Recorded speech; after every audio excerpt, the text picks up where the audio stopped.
Assalamualaikum warahmatullahi wabarakatuh. Perkenalkan, nama saya Dewi Prabaning Tias, NIM 1807551, mahasiswi program studi Pendidikan Kesejahteraan Keluarga, jurusan Ilmu Kesejahteraan Keluarga, Fakultas Pariwisata dan Perhotelan, Universitas Negeri Padang.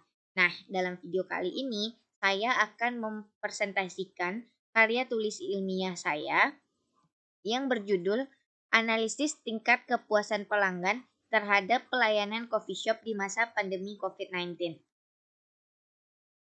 Mari kita lihat yang pertama, yaitu ada abstrak.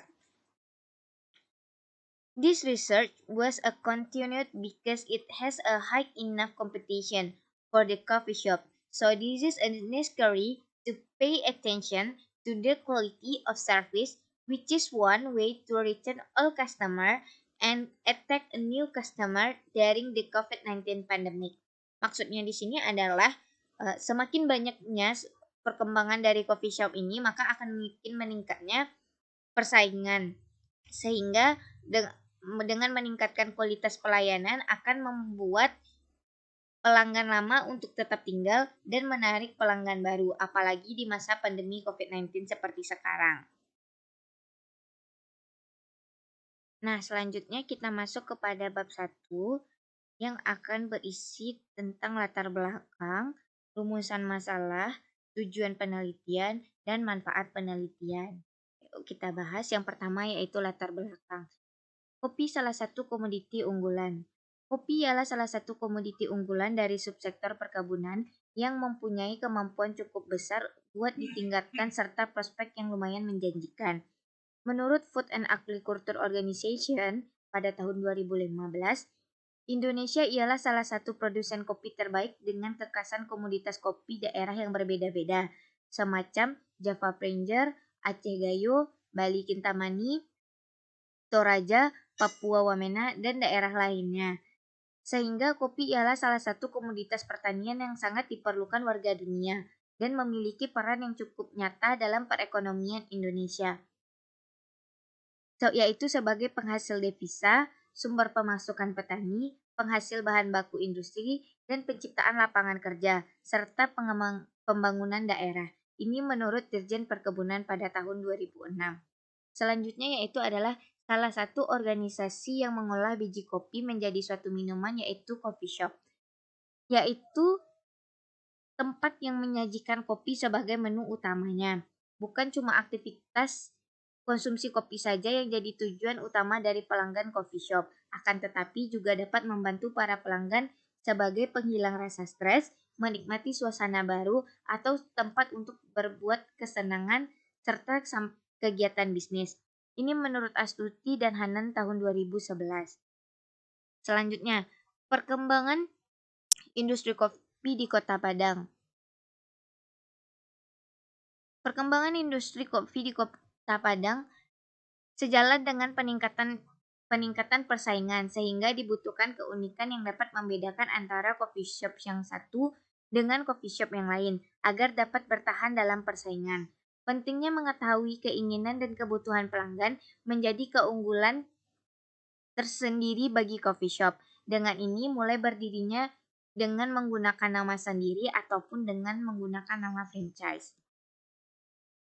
Selanjutnya, upaya untuk mendapatkan perhatian dari pelanggan agar dapat datang kembali. Banyak sekali ditemukan berbagai macam coffee shop yang memiliki karakteristik yang menjadi daya tarik pelanggan untuk berkunjung, mulai dari tempat yang strategis, rasa kopi, serta dengan fasilitas yang diberikan. Apalagi dengan adanya penerapan protokol COVID-19 seperti memberikan fasilitas cuci tangan, periksa suhu, pembagian masker gratis, memberi sekat antar setiap kursi, dan lain-lainnya. Kita masuk selanjutnya itu adalah rumusan masalah, di mana jumlah coffee shop yang telah menjamur mengharuskan pemilik usaha untuk selalu membuat modifikasi dan pembaruan dengan memberikan pelayanan, produk, fasilitas yang terbaik untuk pelanggan, supaya pelanggan merasa senang terhadap kinerja dari sebuah coffee shop ini. Apalagi di masa pandemi COVID-19 ini, Setiap pelanggan akan datang berkunjung ke coffee shop yang dapat menerapkan protokol kesehatan secara lengkap dan ketat. Nah, tujuan dari penelitian ini yaitu adalah untuk menganalisis tingkat kepuasan pelanggan di coffee shop di Coffee Kota Padang. Lalu manfaat penelitian ini bagi peneliti yaitu adalah menambah wawasan dan pengetahuan peneliti untuk berpikir secara kritis dan sistematis dalam menghadapi permasalahan yang terjadi dalam menghadapi pelanggan, serta menerapkan ilmu yang telah dipelajari saat masa perkuliahan. Sedangkan bagi perusahaan, penelitian ini berfungsi sebagai nilai evaluasi untuk meningkatkan kualitas pelayanan dan fasilitas yang akan diberikan kepada pelanggan. Sedangkan untuk bidang akademis, yaitu untuk menambah ilmu pengetahuan dalam hal meneliti dan mempelajari perilaku pelanggan. Kita masuk kepada bab 2 yaitu tentang kajian teori. Ada 3 hal yang akan kita bahas di sini. Yang pertama yaitu adalah kepuasan konsumen, yang kedua kualitas produk, dan yang ketiga adalah kualitas pelayanan. Mari kita lihat kepuasan konsumen. Kepuasan konsumen ini kita bagi menjadi 5 elemen. Yang pertama yaitu adalah expectation, di mana pemahaman mengenai kepuasan konsumen dibangun selama fase pra-pembelian melalui proses pengambilan keputusan yang dilakukan oleh konsumen. Sebelum melakukan pembelian, konsumen mengembangkan expectation atau pengharapan mengenai apa yang mereka harapkan dari suatu produk tersebut. Ketika mereka menggunakan suatu produk tersebut, pengharapan ini akan dilanjutkan kepada fase pembelian ketika mereka secara aktif mengkonsumsi produk tersebut. Yang kedua yaitu ada performance, di mana selama mengkonsumsi suatu produk, konsumen menyadari kegunaan produk aktual dan menerima kinerja produk tersebut sebagai dimensi yang penting bagi konsumen. Yang ketiga yaitu ada compression, yaitu terdapat adanya harapan pra-pembelian dan persepsi kinerja aktual. Pada akhirnya, konsumen akan membandingkan keduanya. Yang keempat yaitu ada confirmation atau disconfirmation, yaitu hasil dari pertimbangan tersebut akan menghasilkan confirmation of active expectation, yaitu ketika harapan dan kinerja berada pada level yang sama akan menghasilkan confirmation, yaitu jika kinerja aktual lebih atau kurang dari level yang diharapkan. Yang kelima itu adalah discrepancy, atau jika level kinerja tidak sama akan mengindikasikan bagaimana perbedaan antara level kinerja dengan harapan. Untuk negatif disconfirmation yaitu ketika kinerja aktual berada di bawah level harapan. Kesenjangan yang lebih luas lagi akan mengakibatkan tingginya level ketidakpuasan. Berdasarkan uraian di atas dapat kita simpulkan bahwa terdapat 5 elemen kepuasan konsumen yang paling penting. Nah, selanjutnya kita masuk kepada kualitas produk. Di sini ada 8 hal yang penting. Pertama yaitu ada performance. Hal ini berkaitan dengan aspek fungsional suatu barang dan merupakan karakteristik utama yang dipertimbangkan pelanggan dalam membeli barang tersebut. Yang kedua ada features, yaitu aspek performasi yang berguna untuk menambah fungsi dasar berkaitan dengan pilihan-pilihan produk dan pengembangannya. Yang ketiga yaitu ada reliability, hal yang berkaitan dengan probabilitas atau kemungkinan suatu produk berhasil menjalankan fungsinya setiap kali digunakan dalam periode waktu tertentu dan dalam kondisi tertentu. Keempat, ada conformance, di mana hal ini berkaitan dengan tingkat kesesuaian terhadap spesifikasi yang telah ditetapkan sebelumnya berdasarkan keinginan pelanggan. Yang kelima ada durability, yaitu suatu refleksi umur ekonomis berupa ukuran daya tahan atau masa pakai barang. Yang keenam ada serviceability, yaitu karakteristik yang berkaitan dengan kecepatan kompetensi, kemudahan dan akurasi dalam memberikan layanan atau perbaikan barang.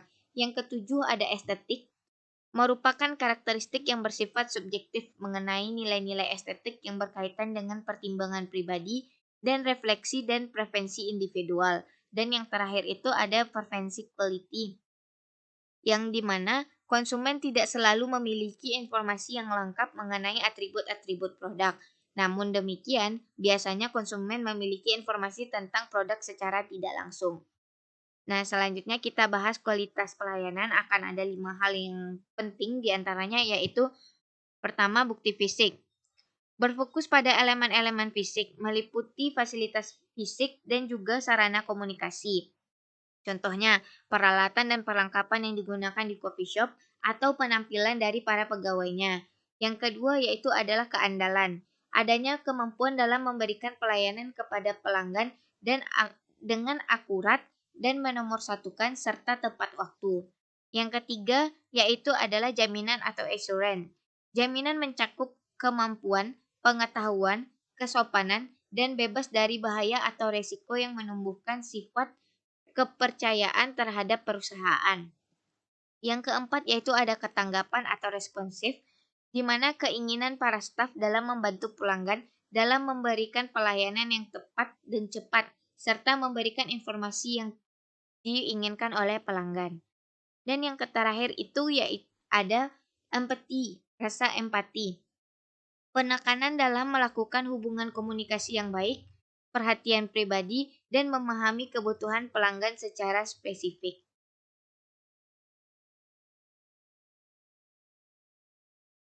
Nah, selanjutnya kita akan masuk kepada bab 3 yaitu metodologi penelitiannya. Metodologi penelitian yang akan kita gunakan di sini menggunakan metode pendekatan kuantitatif. Variabel dan definisi operasional yaitu kepuasan konsumen dipengaruhi oleh variabel kualitas produk dan kepuasan pelayanan merupakan variabel bebas, sedangkan kepuasan konsumen merupakan variabel terikat. Populasi dan sampel dalam penelitian ini yaitu konsumen yang datang ke warung kopi V-Coffee dalam 2 minggu lalu sekitar 96 orang.